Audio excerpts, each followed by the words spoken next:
আসসালামু আলাইকুম। সংবাদে আপনাদের সবাইকে স্বাগত জানাচ্ছি। আমি ফিরোজ তোহা। শুরুতেই আরবে কেবলস সংবাদ শিরোনাম। বাংলাদেশের সর্বশেষ গুরুত্বপূর্ণ আপডেট সংবাদে আপনাকে স্বাগত। শুরুতে সংবাদ শিরোনাম, পরে বিস্তারিত। শুরুতে জানাবো, মার্কিন শুল্ক নিয়ে ৪৮ ঘন্টার মধ্যে ট্রাম্পকে চিঠি দেবেন ডক্টর মোহাম্মদ ইউনূস। মার্কিন যুক্তরাষ্ট্রের নতুন শুল্ক নীতির পরিপ্রেক্ষিতে দেশটিকে দুটো চিঠি দেওয়ার সিদ্ধান্ত নিয়েছে বাংলাদেশ সরকার। আগামী ৪৮ ঘন্টার মধ্যে এই চিঠি পাঠানো হবে। এরপর জানাবো, এসএসএফ-এর সাবেক মহাপরিচালকের ব্যাংক হিসাব জব্দ। অনিয়ম এবং দুর্নীতির অভিযোগে স্পেশাল সিকিউরিটি ফোর্স এসএসএফ-এর সাবেক মহাপরিচালক মোহাম্মদ মুজিবুর রহমান এবং তার স্ত্রী তাসরিন মুজিবের নামে থাকা ৩৪টি ব্যাংক হিসাব জব্দ করা হয়েছে। এছাড়াও ঢাকা মহানগরে দুটি ফ্ল্যাট, একটি প্লট সহ ৬৯.৭৯% জমি ক্রয়ের আদেশ দিয়েছে আদালত।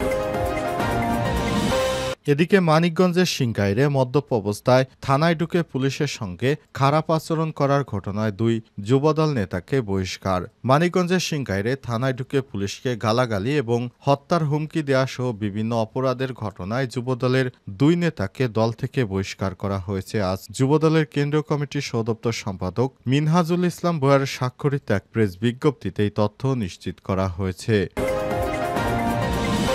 এবারে জানাবো, মাদক কিনতে গিয়ে গণধোলাই খেল দুই পুলিশ কনস্টেবল। টাঙ্গাইলের দেলদুয়ারে ইয়াবা কিনতে গিয়ে কালিহাতী সার্কেল এএসপির দেহরক্ষী পুলিশ কনস্টেবল ফরহাদ ওরফে সানি এবং কনস্টেবল নাদের খানকে গণধোলাই দিয়ে পুলিশে সোপর্দ করেছে এলাকাবাসী। এদিকে রাজনীতিতে অপ্রাসঙ্গিক হয়ে পড়েছে জাতীয় পার্টি। ভবিষ্যৎ নিয়ে সন্দিহান বিশ্লেষকদের। জুলাই আন্দোলনে হাসিনা সরকার আর তার দল আওয়ামী লীগের কপালে শুধু পড়েনি, তাদের জোটসঙ্গী জাতীয় পার্টির কপালেও দুঃখ আছে। তাদের ঠেলে দিয়েছে খাদের কিনারে। বছরের পর বছর স্বৈরাচারকে সহায়তা করার কারণে তাদের উপরও মানুষের আস্থা উঠে গেছে। এবং সর্বশেষ জানাবো, ইতালিতে স্কলারশিপে পড়াশোনার সুযোগ প্রতি শিক্ষাবর্ষে মিলবে ৮,০০০ ইউরো। উচ্চশিক্ষার জন্য শিক্ষার্থীদের প্রথম পছন্দের তালিকায় থেকে ইউরোপ আমেরিকার দেশগুলো। এসবের মধ্যে ইতালি অনেকের কাছেই স্বপ্নের। ইতালিতে উচ্চশিক্ষার জন্য ২০২৫-২৬ স্নাতকে ৩ বছর মেয়াদী কোর্সে ইতালির পক্ষ থেকে ৮,০০০ ইউরো প্রতি সেমিস্টারে সহায়তা দেওয়া হবে এবং রয়েছে উচ্চশিক্ষার সুযোগ। প্রিয় দর্শক, এতক্ষণ শুনছিলেন সংবাদ শিরোনাম, এবারে বিস্তারিত। তবে তার আগে বন্ধুরা, অনুরোধ থাকবে সংবাদটিতে একটি লাইক দিন। এই চ্যানেলে আপনি নতুন হয়ে থাকলে আমাদের সংবাদটি দেখতে দেখতে চ্যানেলটি সাবস্ক্রাইব করে রাখুন। কমেন্ট করে আপনার মূল্যবান মতামত জানিয়ে দিন আপনি বিশ্বের কোন দেশ থেকে বা বাংলাদেশের কোন স্থান থেকে আমাদের সংবাদটি দেখছেন এবং শুনছেন। আর বন্ধুরা, এই সংবাদটি আপনার সোশ্যাল মিডিয়া ফেসবুকে শেয়ার করে বন্ধুদের জানার সুযোগ করে দিন। জানিয়ে দিন আপনি কোন স্থান থেকে আমাদের সংবাদটি দেখছেন। এবারে বিস্তারিত। মার্কিন শুল্ক নিয়ে ৪৮ ঘন্টার মধ্যে ট্রাম্পকে চিঠি দেবে ডক্টর ইউনূস। মার্কিন যুক্তরাষ্ট্রের নতুন শুল্ক নীতির পরিপ্রেক্ষিতে দেশটিকে দুটি চিঠি দেওয়ার সিদ্ধান্ত নিয়েছে বাংলাদেশ সরকার। আগামী ৪৮ ঘন্টার মধ্যে এই দুটি চিঠি পাঠানো হবে বলে জানিয়েছেন প্রধান উপদেষ্টা প্রেস সচিব শফিকুল আলম।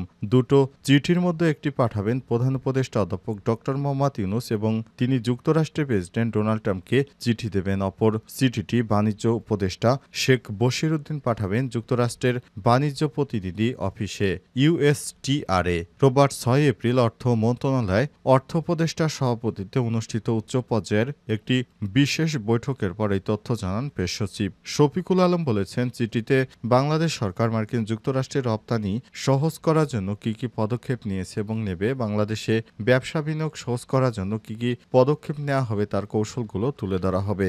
এ সময় তিনি বলেছেন, চিঠিতে যাই হোক, যেটা আমাদের বিজনেস বান্ধব হবে, আমাদের বাংলাদেশের বিজনেসের স্বার্থটা দেখা হবে।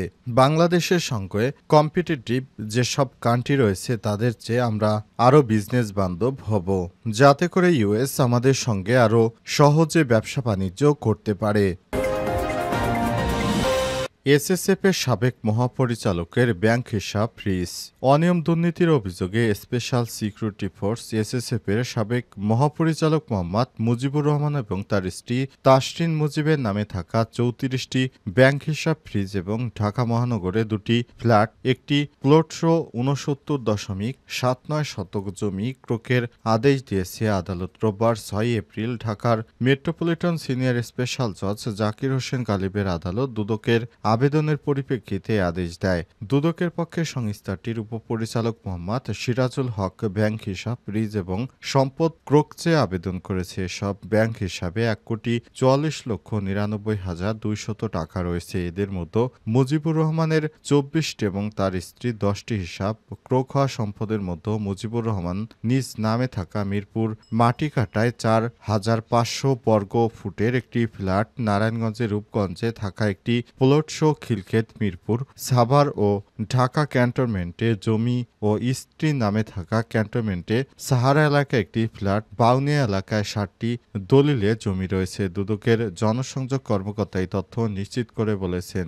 দুদকের জনসংযোগ কর্মকর্তা বলেন, আদালতে দুদকের পক্ষ থেকে মুজিবুর রহমানের সম্পদ জব্দ ও অবরোধের আবেদন করা হয়।